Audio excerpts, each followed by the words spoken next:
ಬೀದಿ ನಾಯಿಗಳಿಗೆ ಈಗ ಬಾಡೂಟದ ಬಳಿಕ ಮತ್ತೊಂದು ಆಫರ್. ಬೆಂಗಳೂರಿನಲ್ಲಿ ಬೀದಿ ನಾಯಿ ನಿಯಂತ್ರಣಕ್ಕೆ ಟ್ರೈನರ್ ನೇಮಕ. ಪೊಲೀಸ್ ಶ್ವಾನಗಳಿಗೆ ಟ್ರೈನಿಂಗ್ ಕೊಡ್ತಾ ಇದ್ದವರಿಗೆ ಈಗ ನಿಯಂತ್ರಣ ಮಾಡಿದ್ದಾರೆ.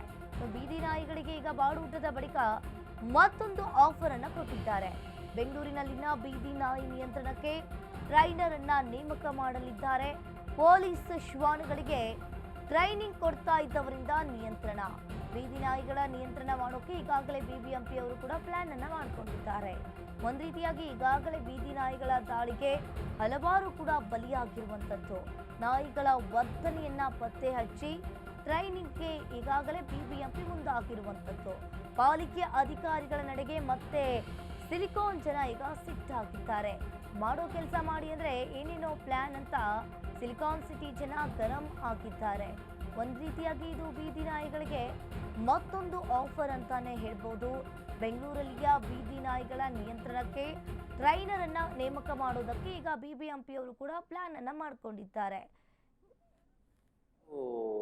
Dogs which are abandoned by their ಇದು homeowners. ಇದು observation ನಲ್ಲಿ ನಾವು ಇಡ್ತಾ ಇದ್ದೀವಿ. We will see. We'll continue to take action. We do not want to inconvenience citizens in a long run. Finally, as of now, the guidelines are that we follow the animal birth control. We should strengthen it. We will continue to strengthen it. Campuses nalli, we do not know. The preliminary finding seems to be that the dogs which came were not from the campus. They are from outside. See, typically ಏನಾಗ್ತಿದೆ, if dogs are in one certain area, ಹೊರಗಿಂದ ಬರ್ತಕ್ಕಂಥ ನಾಯಿಗಳನ್ನ ಅವರು ಬಿಡುದಿಲ್ಲ ಒಳಗೆ. ಹೇಗಾಯ್ತು ಅಂತ ಗೊತ್ತಾಗಬೇಕು ನಮಗೆ.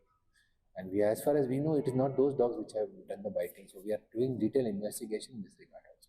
Home observation ಎಲ್ಲೆಲ್ಲಿ ವ್ಯವಸ್ಥೆ ಇದೆ ಸರ್? ಒಂದು 2-3 ಜಾಗದಲ್ಲಿ ಸುಮನಹಳ್ಳಿ ಮೇಜರ್ ಅಲ್ವಾ ನಮ್ಮ ಇದು ಮೇಜರ್